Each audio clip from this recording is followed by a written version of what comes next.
Hello, today we are going to learn about castling.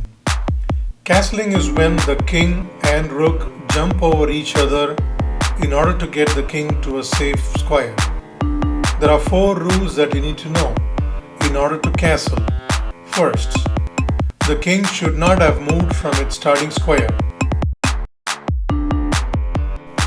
The starting square for the white king is the E1 square, and the starting square for the black king is the E8 square.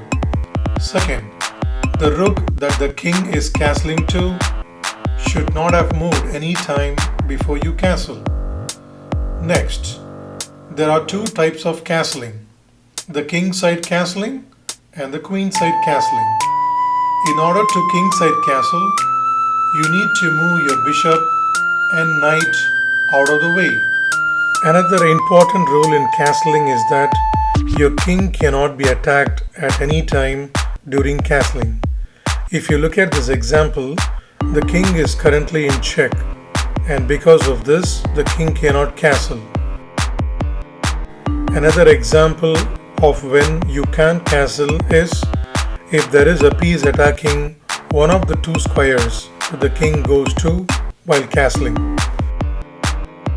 Although your king cannot be attacked while castling, if your rook is under attack, then you can use castling to save it.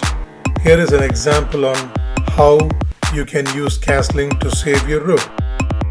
If you want to castle, there cannot be any pieces in between the rook and king. In order to queenside castle, you need to move the queen, knight, and bishop out of the way so that the king and rook can castle. Now that you know the requirement for castling, I will show you how to castle.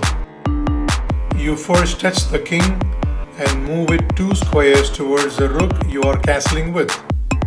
Next, you take the rook and put it 1 square on the other side of the king.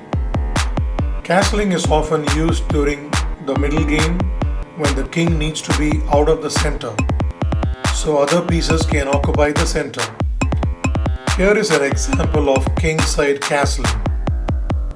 This is an example of queen side castling.